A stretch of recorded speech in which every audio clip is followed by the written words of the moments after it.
Welcome to INB news. ముందుగా headlines చూద్దాం. సబ్సిడీలు లేకపోతే మస్క్ దక్షిణాఫ్రికాకి, ట్రంప్ తీవ్ర వ్యాఖ్యలు.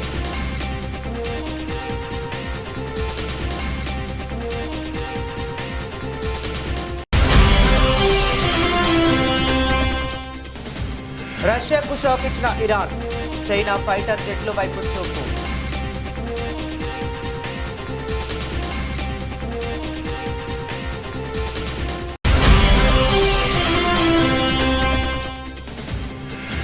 కర్ణాటక ముఖ్యమంత్రి సిద్ధరామయ్యకు షాక్, సీఎం సీటు చేజారనుందా?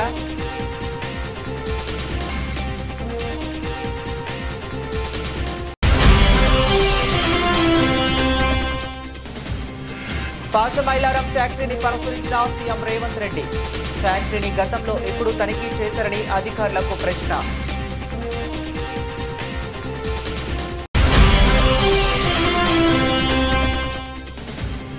బీజేపీ సభ్యత్వానికి గోషామహల్ ఎమ్మెల్యే రాజాసింగ్ రాజీనామా, రాష్ట్ర అధ్యక్ష ఎన్నికల వేళ సంచలన నిర్ణయం.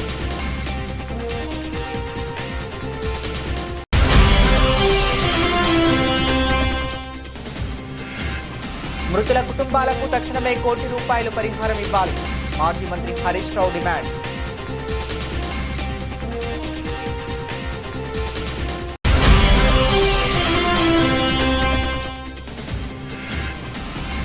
బీఎంసీ ఎన్నికల వేళ ఒంటరి పోరుకు కాంగ్రెస్ పై పెరుగుతున్న ఒత్తిడి.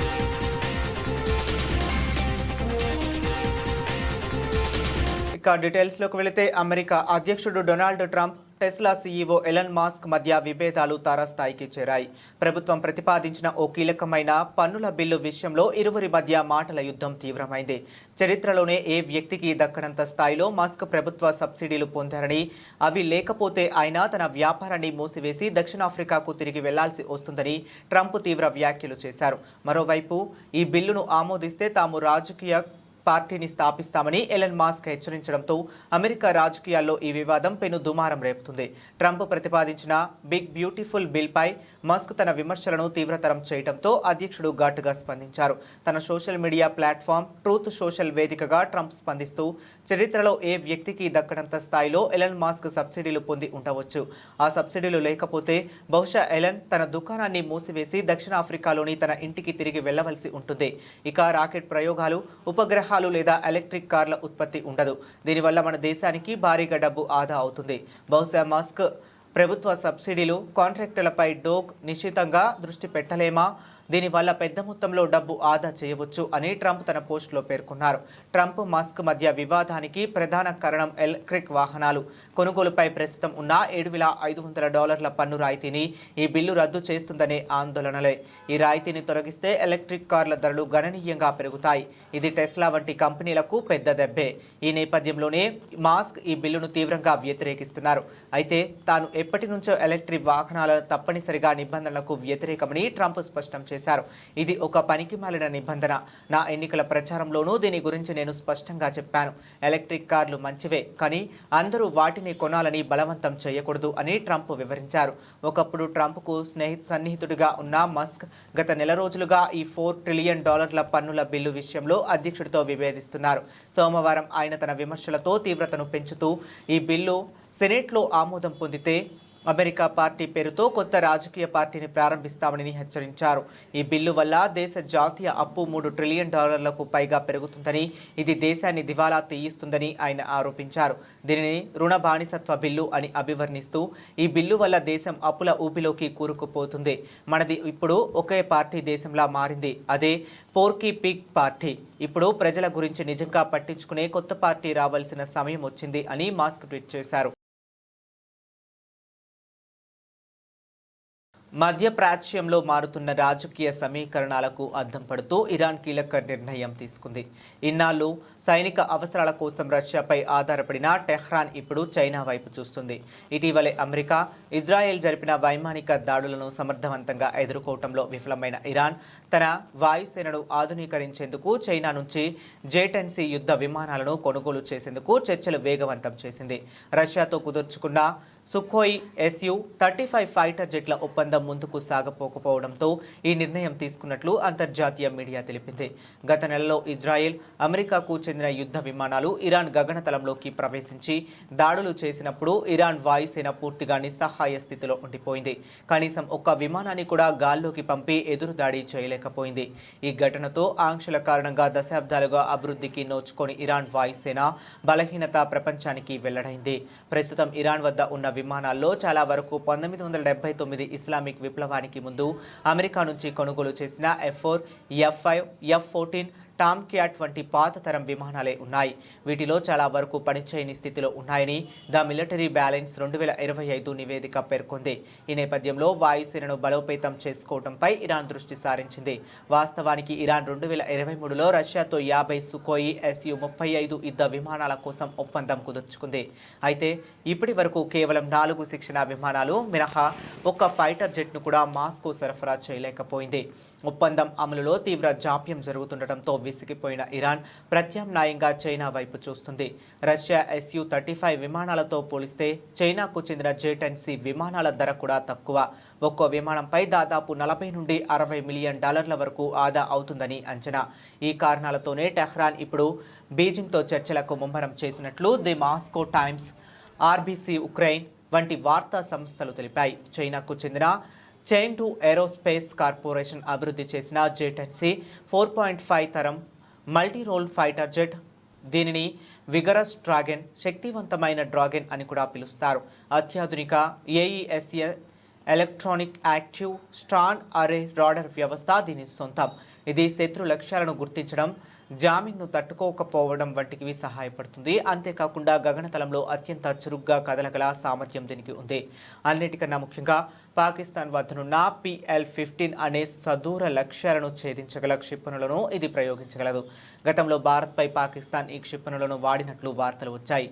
ఈ ఒప్పందం కనుక కార్యరూపం దాల్చితే ఇరాన్ వాయుసేన సామర్థ్యం గణనీయంగా పెరగడమే కాకుండా టెహ్రాన్, బీజింగ్ మధ్య రక్షణ సంబంధాలు కొత్త పుంతలు తొక్కినట్లు అవుతుంది.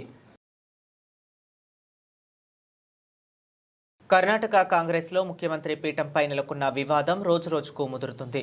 సీఎం పదవి నుంచి సిద్ధరామయ్యను తప్పించి డీకే శివకుమార్ను కూర్చోబెట్టాలనే డిమాండ్ బలంగా వినిపిస్తుంది. దాదాపు 100 మంది ఎమ్మెల్యేలు సీఎం మార్పును కోరుకుంటున్నారని డీకే శివకుమార్ వర్గానికి చెందిన ఎమ్మెల్యే ఇక్బాల్ హుసేన్ సంచలన వ్యాఖ్యలు చేశారు. ఈ పరిణామాలతో కాంగ్రెస్ అధిష్టానం అప్రమత్తమైంది. పార్టీ సీనియర్ నేత రణదీప్ సింగ్ సుర్జేవాలా బెంగళూరు పర్యటనకు రానున్న నేపథ్యంలో ఇక్బాల్ హుసేన్ ఈ వ్యాఖ్యలు చేయడం ప్రాధాన్యం సంతరించుకుంది. ఇక్బాల్ హుసేన్ మీడియాతో మాట్లాడుతూ పార్టీ బలోపేతానికి డీకే శివకుమార్ అవిశ్రాంతంగా కృషి చేశారు. ఆయనకు సీఎం అయ్యే అర్హత ఉంది.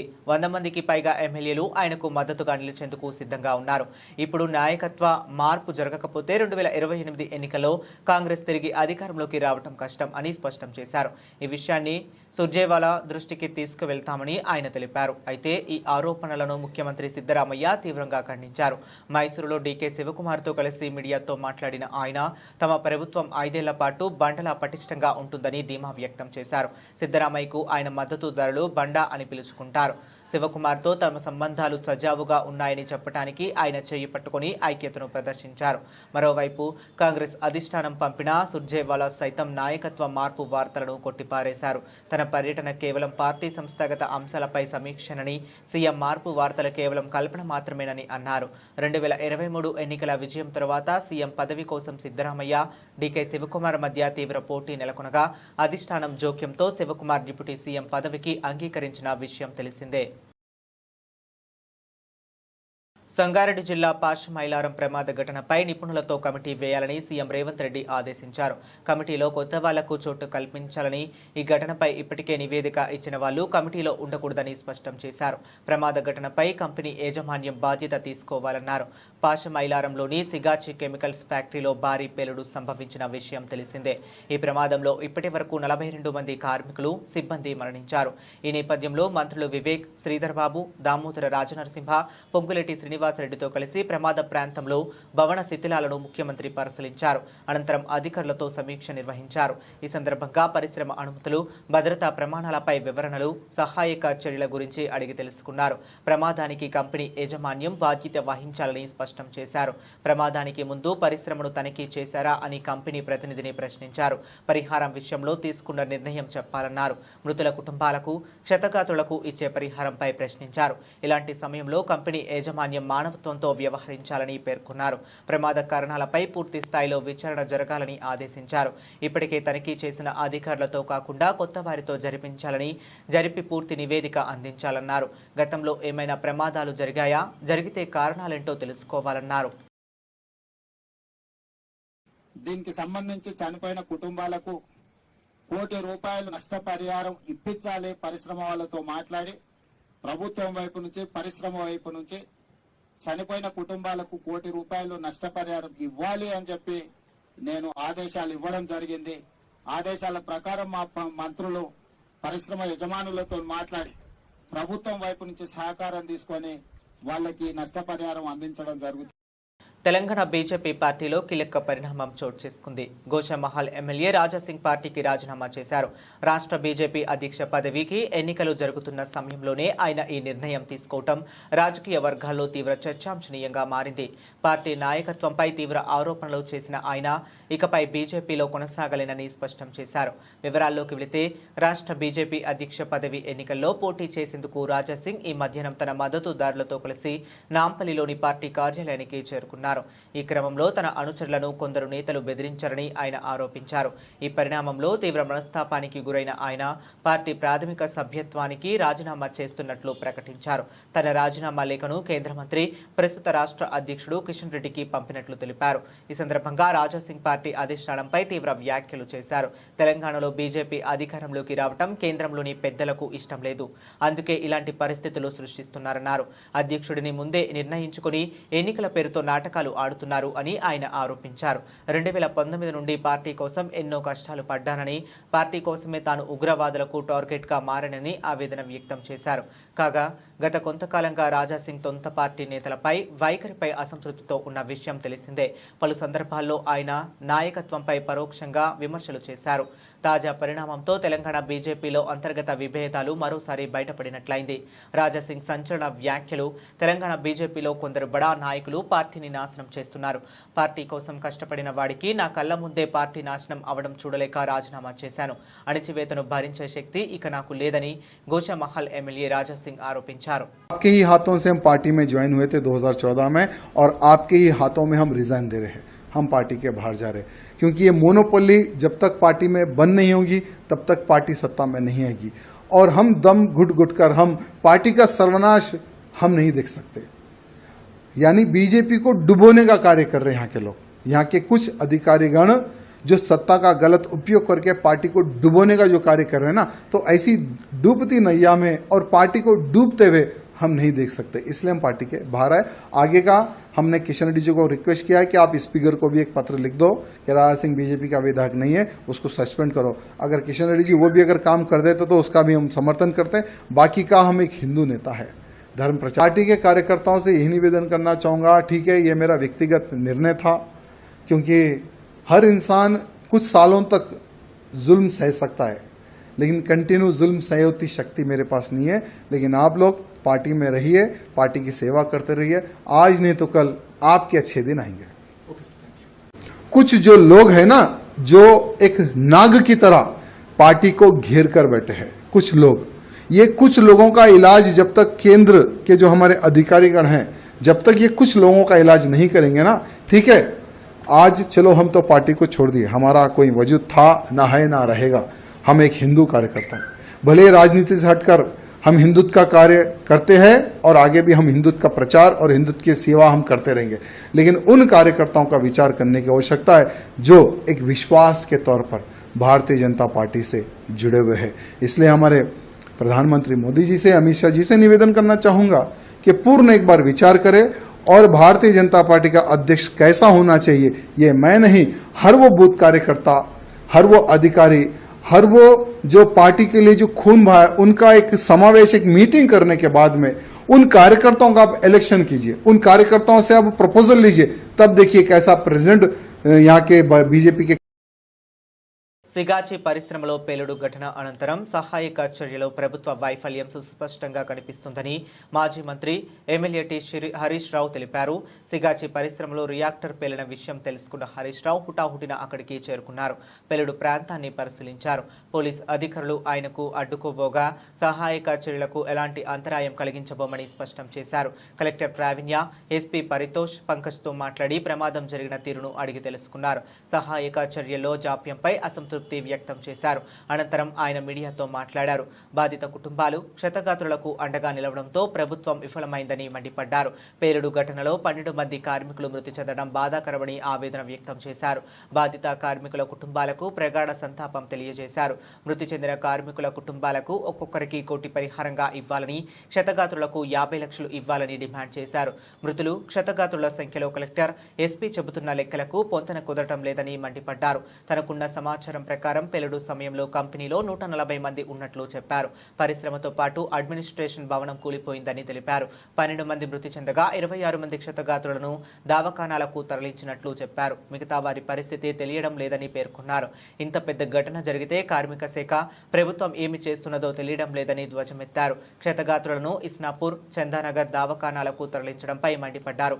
హైదరాబాద్లోని పెద్ద దవాఖానాలకు తరలించి మెరుగైన చికిత్స అందించాల్సిన అవసరం ఉందని సూచించారు. పాషమైలారం క్షతగాత్రుల కుటుంబాలకు మాజీ మంత్రి హరీష్ రావు అండగా నిలిచారు. బాధిత కుటుంబాలకు ధైర్యం చెప్పారు. కార్మికుల కుటుంబ సభ్యులతో మాట్లాడారు. కంపెనీ ఎదుట రోధిస్తూ కూర్చున్న అనితను ఓదార్చారు. తన భర్త శివాజీ కుమార్ వివరాలు తెలియడం లేదని అనిత హరీష్ రావు దృష్టికి తెచ్చారు. ఇదే పరిశ్రమలో పనిచేసే తన తండ్రి గురించి ఎలాంటి సమాచారం తెలియడం లేదని బీహార్కు చెందిన రాకేష్ రోధిస్తూ తెలిపాడు. మరో మహిళ మల్లేశ్వరి కూడా తన భర్త బాలకృష్ణ జాడ తెలియలేదని మాజీ మంత్రి హరీష్ రావుకు మొరపెట్టుకుంది. దీంతో ఆయన అధికారులతో మాట్లాడి ప్రమాదంలో కార్మికుల వివరాలను బాధిత కుటుంబ సభ్యులకు తెలపాలని సూచించారు. ఇన్సిడెంట్ జరిగింది 9 గంటలకు, దాదాపు 1 అవుతా ఉంది, 5 గంటలు అయింది. ఏం చేస్తున్నారు 5 గంటల నుంచి? ప్రభుత్వం ఏం చేస్తుంది? అధికారులు ఏం చేస్తున్నారు? ఇంత పెద్ద ఇన్సిడెంట్ ఈ ప్రాంతంలో జరిగితే ఒక కంట్రోల్ రూమ్ పెట్టి, ఒక ఫోన్ నంబర్ను పెట్టి, ఎవరైనా ఫోన్ చేస్తే ఇగో పలానోళ్ళు పలానా హాస్పిటల్లో ఉన్నారు, పలాని వాళ్ళు చనిపోయి పోస్ట్ మార్టం దగ్గర ఉన్నారు, ఇంకా మిగతా వాళ్ళ వివరాలు తెలవాల్సిన అవసరం ఉంది, తీసుకోవాలన్నా వద్దా?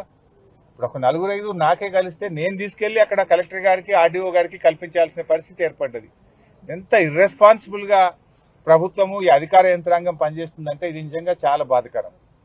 ఒకవైపు ఎన్డీఎస్ఆర్ఎఫ్ బృందం అద్భుతంగా లోపల పోయి పనిచేస్తున్నారు, వాళ్ళను మనం అభినందించాల్సిందే. కానీ రెవెన్యూ యంత్రాంగము, జిల్లా యంత్రాంగం ఏం చేస్తున్నట్టు? బయట నేను ఇప్పుడు చెప్పాను, ఒక టేబుల్ పెట్టుకోండి, ఒక చిన్న హ్యాండ్ మైక్ పెట్టుకోండి, ఓ 2 తహసీల్దార్లను 2 ఎస్ఐలను ఆడ కూర్చోబెట్టండి, ఓ లిస్టు దగ్గర పెట్టుకోండి, ఎవరెవరిని ఏ హాస్పిటల్ పంపించమంటే ఒక లిస్టు పెట్టుకోండి, చనిపోయిన వాళ్ళది ఒక లిస్టు పెట్టుకోండి, అసలు డ్యూటీలో ఎంతమంది ఉన్నారో, ఆ రోజు మార్నింగ్ షిఫ్ట్ కి ఎంతమంది పంచ్ చేసినారో అటెండెన్స్ లిస్ట్ ఒకటి పెట్టుకోండి. అంటే డ్యూటీ ఎంతమంది పంచ్ చేసిండ్రు, అసలు డ్యూటీలో ఎంతమంది ఉన్నారంటే ఒక్కొక్కరు ఒక లెక్క చెప్తున్నారు. కలెక్టర్ది ఒక లెక్క ఉంది, ఎస్పీది ఒక లెక్క ఉంది, ఇంకొకరిది ఇంకో లెక్క ఉన్నది. డ్యూటీలో సీఎం చంద్రబాబు పర్యటనలో స్వల్ప అంతరాయం ఏర్పడింది. ఆయనకు ప్రయాణిస్తున్న హెలికాప్టర్ను ప్రతికూల వాతావరణ కారణంగా గన్నవరం విమానాశ్రయంలో ల్యాండ్ చేయాల్సి వచ్చింది. ముఖ్యమంత్రి కొవ్వూరు పర్యటనకు వెళ్తుండగా ఈ సంఘటన చోటు చేసుకుంది. ఈరోజు సీఎం చంద్రబాబు తాళ్లపొడి మండలం మలకలపల్లి గ్రామంలో పర్యటించేందుకు బయలుదేరారు. అయితే మార్గమధ్యంలో వాతావరణం అనుకూలించకపోవడంతో పైలట్ ముందు జాగ్రత్త చర్యగా హెలికాప్టర్ను విజయవాడ సమీపంలోని గన్నవరం విమానాశ్రయంలో సురక్షితంగా దించారు. దీంతో సీఎం తన ప్రయాణ ప్రణాళికలో మార్పులు చేసుకోవాల్సి వచ్చింది. అనంతరం అధికారులు సీఎం కోసం ప్రత్యామ్నాయ ఏర్పాట్లు చేశారు. గన్నవరం విమానాశ్రయం నుంచి ప్రత్యేక విమానంలో చంద్రబాబు రాజమహేంద్రవరం వెళ్లనున్నారు. అక్కడి నుంచి రోడ్డు మార్గంలో కొవ్వూరు సమీపంలోని మలకలపల్లి గ్రామానికి చేరుకుంటారు. ముఖ్యమంత్రి తన పర్యటనలో భాగంగా ఎన్టీఆర్ భరోసా సామాజిక భద్రతా పింఛన్ల పంపిణీ కార్యక్రమాన్ని ప్రారంభించనున్నారు. అనంతరం అక్కడ ఏర్పాటు చేసిన ప్రజావేదిక కార్యక్రమంలో పాల్గొని ప్రజలతో ముఖాముఖి నిర్వహించనున్నారు. సీఎం రాక కోసం అధికారులు ఇప్పటికే మలకలపల్లిలో అన్ని ఏర్పాట్లు పూర్తి చేశారు. దేశంలో బీజేపీ పాలిత రాష్ట్రాల్లో ఎక్కడా పేదలకు సన్నబియ్యం ఇవ్వటం లేదని, కానీ తెలంగాణ రాష్ట్రంలో తమ ప్రభుత్వం సన్నబియ్యం పంపిణీ చేస్తుందని మంత్రి పొంగులేటి శ్రీనివాసరెడ్డి పేర్కొన్నారు. మంత్రి పొంగులేటి నిన్న వరంగల్లో జిల్లాలో పర్యటించారు. ఈ సందర్భంగా రాయపర్తి మండల కేంద్రంలో జరిగిన బహిరంగ సభలో ఆయన బీఆర్ఎస్ బీజేపీపై విమర్శలు చేశారు. గత 5 ఏళ్లలో బీఆర్ఎస్ ప్రభుత్వం విద్యను నిర్వీర్యం చేసిందని విమర్శించారు. ముఖ్యమంత్రి రేవంత్ రెడ్డి విద్యకు పెద్దపీట వేశారని చెప్పారు. దేశంలో ఏ రాష్ట్రంలో అమలు చేయని విధంగా పేద వర్గాలకు రేషన్ షాపుల ద్వారా సన్నబియ్యం అందిస్తున్నామని తెలిపారు. గత ప్రభుత్వం ఎన్నికలు ఉన్నప్పుడు మాత్రమే రేషన్ కార్డులు ఇచ్చిందని, కానీ తమ ప్రభుత్వంలో అర్హులైన ప్రతి ఒక్కరికి రేషన్ కార్డులు అందిస్తున్నామని చెప్పారు. రాష్ట్ర ఆర్థిక పరిస్థితి బాగోలేకపోయినా రైతుల ఖాతాలో రైతు భరోసా డబ్బులు వేసిన విషయాన్ని గుర్తు చేశారు. రైతుల మేలు కోసం భూభారతి చట్టం తీసుకొచ్చామని తెలిపారు. రాష్ట్ర వ్యాప్తంగా మొదటి విడతగా 4.5 లక్షల ఇందిరమ్మ ఇల్లు ఇచ్చామని చెప్పారు. పార్టీ గెలుపునకు కృషి చేసిన ప్రతి కార్యకర్తకు కాంగ్రెస్ పార్టీ అండగా ఉంటుందని ఆయన ఈ సందర్భంగా భరోసా ఇచ్చారు. రేవంత్ రెడ్డి నేతృత్వంలోని కాంగ్రెస్ ప్రభుత్వం ప్రజలకు ఇచ్చిన అన్ని హామీలను నెరవేరుస్తుందని తెలిపారు. Brihan Mumbai municipal corporation BMC ఎన్నికల సమీక్షిస్తున్న వేళ మహారాష్ట్ర రాజకీయాలు వేడెక్కాయి. అధికార కూటమి మహా వికాస్ అఘోడీలో విభేదాలు బయటపడ్డాయి. బీఎంసీ ఎన్నికల్లో ఒంటరిగానే పోటీ చేయాలని మిత్రపక్షాలైన శివసేన, ఉద్ధవ్ వర్గం, ఎన్సీపీ, శరద్ పవార్ వర్గం పొత్తు వద్దని మహారాష్ట్ర కాంగ్రెస్లోకి ఓ వర్గం నేతలు గట్టిగా పట్టుబడుతున్నాయి. ఈ మేరకు తమ అభిప్రాయాన్ని పార్టీ అధిష్టానం ముందు ఉంచారు. ఢిల్లీలో నిన్న కాంగ్రెస్ అధిష్టానం మహారాష్ట్ర నేతలతో ఓ కీలక సమావేశం నిర్వహించింది. ఈ సమావేశానికి రాష్ట్ర కాంగ్రెస్ ఇన్ఛార్జ్ రమేష్ చెన్నితాల, రాజ్యసభ సభ్యుడు ముకుల్ వాస్నిక్, మాజీ పీసీసీ అధ్యక్షుడు నానా పటేల్ వంటి ముఖ్య నేతలు హాజరయ్యారు. ఈ సందర్భంగా పలువురు నేతలు బీఎంసీ ఎన్నికల వ్యూహంపై తమ ఆందోళన వ్యక్తం చేశారు. ఎంవీఏ కూటమిలో బరిలోకి దిగితే ముంబై నగరంలో కాంగ్రెస్ పార్టీ ఉనికికే ప్రమాదం ఏర్పడుతుందని అధిష్టానానికి వివరించారు. కూటమి పొత్తుల వల్ల పార్టీ తీవ్రంగా నష్టపోతుందని నేతలు విశ్లేషించారు. ముఖ్యంగా కాంగ్రెస్కు అండగా ఉంటే మైనారిటీ ఓట్లు క్రమంగా ఉద్ధవ్ ఠాకరే నేతృత్వంలో శివసేన వైపు మల్లుతున్నాయని వారు ఆందోళన వ్యక్తం చేశారు. అదే సమయంలో హిందుత్వ భావాజాలం ఉన్న ఓటర్లు కాంగ్రెస్కు మద్దతు ఇవ్వటం లేదని, దీంతో పార్టీ రెండు వైపులా నష్టపోతుందని వారు పేర్కొన్నారు. అత్యంత సంపన్నమైన బీఎంసీలో పట్టు కోల్పోతే భవిష్యత్తులో పార్టీ కోలుకోవటం కష్టమని వారు అభిప్రాయపడ్డారు. గత ఎన్నికల ఫలితాలు కూడా కాంగ్రెస్ నేతల ఆందోళనకు బలం చేకూరుస్తున్నాయి. 2017 బీఎంసీ ఎన్నికల్లో మొత్తం 227 స్థానాలకు గాను కాంగ్రెస్ కేవలం 31 సీట్లు మాత్రమే గెలుచుకుంది. అంతకుముందు 2012లో 56, 2007లో 75 స్థానాలు దక్కించుకున్న పార్టీ క్రమంగా తన బలాన్ని కోల్పోతూ వస్తుంది. అంతేకాకుండా గత ఏడాది జరిగిన అసెంబ్లీ ఎన్నికల్లోనూ ఎంవీఏ కూటమి ఘోరంగా విఫలమైంది. మొత్తం 288 అసెంబ్లీ స్థానాలకు గాను ఎంవీఏ కేవలం 46 సీట్లకే పరిమితం కాగా అందులో కాంగ్రెస్ గెలిచింది కేవలం 16 స్థానాలే. అయితే కాంగ్రెస్ అధిష్టానం ఈ క్లిష్టమైన నిర్ణయం తీసుకోవాల్సిన అవసరం రావచ్చని తెలుస్తుంది. ఎందుకంటే శివసేన, ఉద్ధవ్ వర్గం కూడా బీఎంసీ ఎన్నికల్లో ఒంటరిగానే పోటీ చేయాలనే ఉద్దేశంతో ఉన్నట్లు ఇప్పటికే సంకేతాలిచ్చింది. ఈ నేపథ్యంలో కాంగ్రెస్ ఒంటరి పోరుకు సిద్ధమయ్యే అవకాశాలు ఎక్కువగా కనిపిస్తున్నాయి. బీఎంసీ ఎన్నికల ఈ ఏడాది చివరిలో గానీ వచ్చే ఏడాది ఆరంభంలో గానీ జరగనున్నాయి. ప్రభుత్వ వైద్య సేవలు ప్రజలందరికీ అందుబాటులో ఉండాలని రాష్ట్ర మానవ హక్కుల కమిషన్ చైర్మన్ షమీం అఖ్తర్ తెలిపాడు. యాదాద్రి భువనగిరి జిల్లా చౌటుప్పల్ మున్సిపాలిటీ కేంద్రంలోని ప్రభుత్వ హాస్పిటల్ను సందర్శించారు. హాస్పిటల్లో ప్రజలకు అందుతున్న వైద్య సేవలను ఆరా తీశారు. ప్రస్తుత రిజిస్టర్లను పరిశీలించి తగు సూచనలు ఇచ్చాడు. ప్రభుత్వ హాస్పిటల్లో మౌలిక వస్తువుల కొరత ఉందని, త్వరలోనే నూతన భవనం ప్రారంభమైతే హాస్పిటల్కి వచ్చే ప్రజలకు సౌకర్యవంతంగా ఉంటుందని తెలిపారు. హాస్పిటల్లో అందుతున్న వైద్య సేవలకు సంతృప్తినిచ్చినట్లు చెప్పారు. ఈరోజు గవర్నమెంట్ హాస్పిటల్ చౌటుప్పల్ రావడం జరిగింది. హాస్పిటల్ ప్రిమిసెస్ అంత పెద్దగా ఏమి లేవు. కొత్త హాస్పిటల్ ప్రిమిసెస్ కన్స్ట్రక్షన్ లో ఉంది. అది ఒక 6 నెలల లోపల హాస్పిటల్ అథారిటీస్ కి అందజే కాంట్రాక్టర్ కూడా తెలియబడిసినాడు.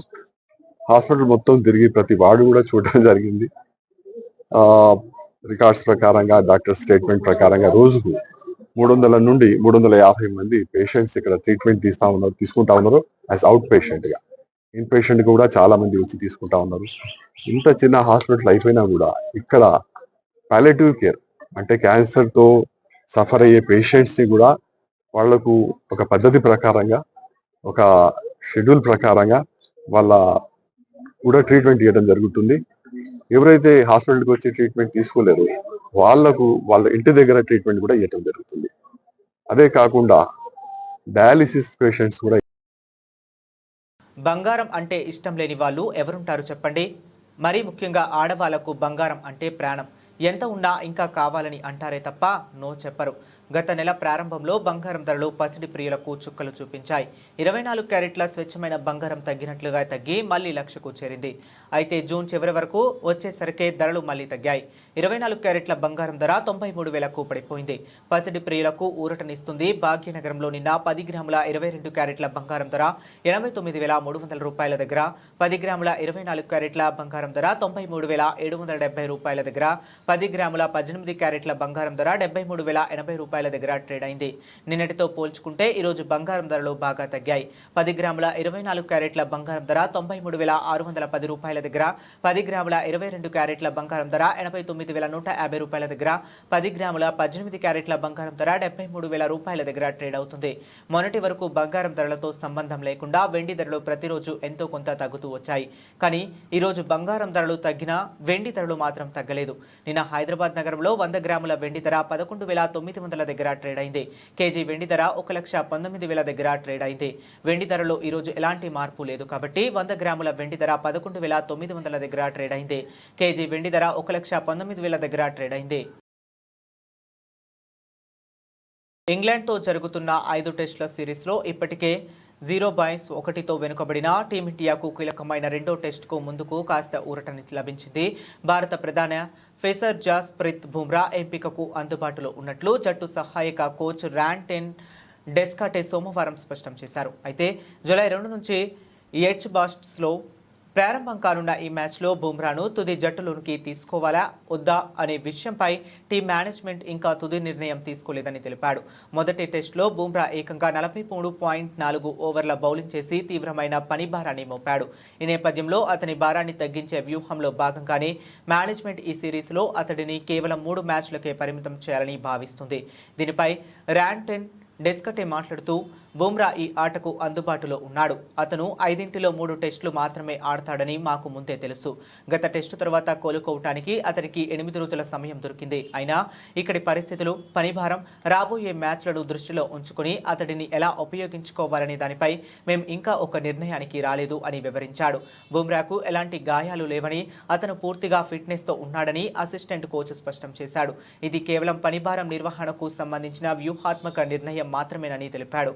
బుమ్రా ఆడటానికి సిద్ధంగా ఉన్నాడు. కానీ ఈ 4 టెస్టులకు ఎలా ప్లాన్ చేసుకోవాలనేదే మా ముందున్న సవాలు. ఈ టెస్టులో అతడిని ఆడిస్తే ప్రయోజనం ఉంటుందని భావిస్తే చివరి నిమిషంలోనైనా ఆ నిర్ణయం తీసుకుంటాం.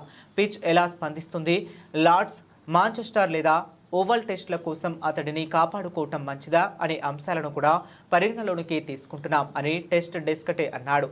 తాజాగా జరిగిన ప్రాక్టీస్ సెషన్లో బుమ్రా పూర్తి స్థాయిలో బౌలింగ్ చేయడం కనిపించింది.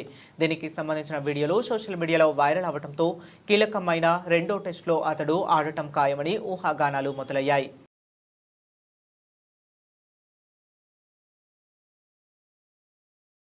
బులెటిన్ ముగించే ముందు మరొకసారి హెడ్లైన్స్ చూద్దాం.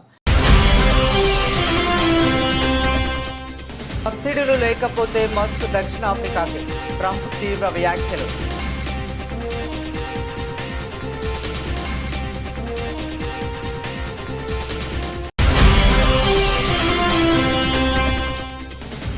రష్యాకు షాక్ ఇచ్చిన ఇరాన్, చైనా ఫైటర్ జెట్లు వైపు చూపు.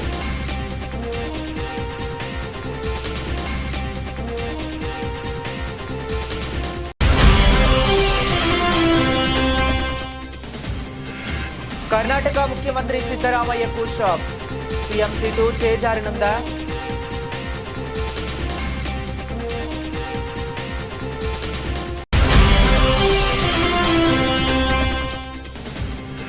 పాషమైలారం ఫ్యాక్టరీని పరిశీలించిన సీఎం రేవంత్ రెడ్డి, ఫ్యాక్టరీని గతంలో ఎప్పుడు తనిఖీ చేశారని అధికారులకు ప్రశ్న.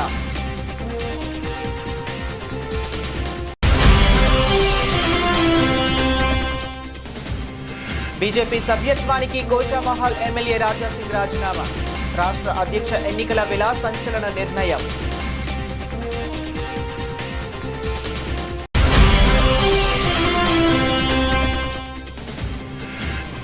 మృతుల కుటుంబాలకు తక్షణమే ₹1 కోటి పరిహారం ఇవ్వాలి, మాజీ మంత్రి హరీష్ రావు డిమాండ్.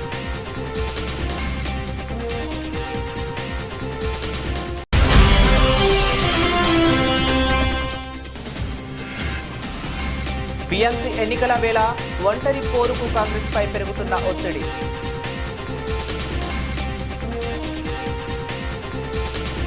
ఇవి ఇప్పటి వరకు ఉన్న అప్డేట్స్. మరిన్ని అప్డేట్స్ కోసం కీప్ వాచింగ్.